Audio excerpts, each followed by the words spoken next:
Nakakaranas ka ba ng panghihina at parang wala ka ng ganang magbasa ng Biblia? Tandaan, sa San Mateo chapter 24 verse 13, ang mananatiling tapat hanggang sa wakas ay maliligtas. Ano ito? Ating pakinggan. Ito ay tumutukoy sa mga damdamin ng panghihina at kawalanggana sa pagbabasa ng Biblia na maaring maranasan ng isang tao sa kanilang espiritual na paglalakbay. Ayon kay San Mateo chapter 24 verse 13 na nagsasabing ang mananatiling tapat hanggang sa wakas ay maliligtas, ay nagbibigay diin sa kahalagahan ng pagtitiyaga at katapatan sa pananampalataya, lalo na sa panahon ng pagsubok at hamon sa buhay. Ating suriin ang mensahe. Una, panghihina sa pananampalataya. Maraming tao ang nakakaranas ng mga panahon ng panghihina sa kanilang espiritual na buhay. Ang mga kadahilanan ay maaring iba-iba, tulad ng stress, mga personal na problema o simpleng pagkapagod. Ang pakiramdam na parang wala ng ganang magbasa ng Biblia ay maaaring senyales na ang isang tao ay nahaharap sa emosyonal o espiritual na pagkapagod. Ano ang kahulugan ng ebanghelyong ito?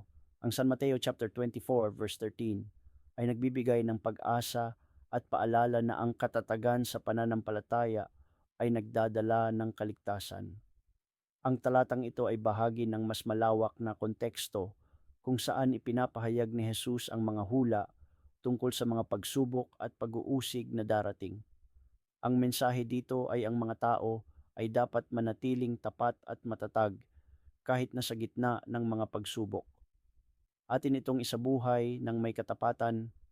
Ang pagiging tapat hanggang sa wakas ay hindi lamang tungkol sa pagtatapos ng buhay, kundi pati na rin sa patuloy na pagsisikap na lumapit sa Diyos sa kabila ng mga pagsubok. Ang pagbabasa ng Biblia, panalangin at pakikilahok sa mga aktibidad ng simbahan ay mga paraan upang mapanatili ang ugnayan sa Diyos at mapalakas ang pananampalataya. Ating suriin ang ating sarili. Kung nakakaranas ka ng panghihina, mahalagang suriin ang iyong sitwasyon.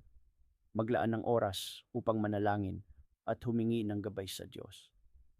Maaring makatulong din ang pakikipag-usap sa isang espiritual na tagapayo o kaibigan na makakatulong sa iyo na muling makahanap ng inspirasyon at lakas sa iyong pananampalataya. Ako po si Bro Chris.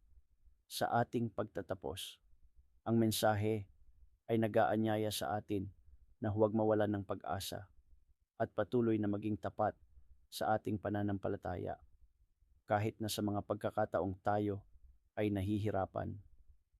Thanks God. Purihin ang Diyos. Hallelujah. Amen.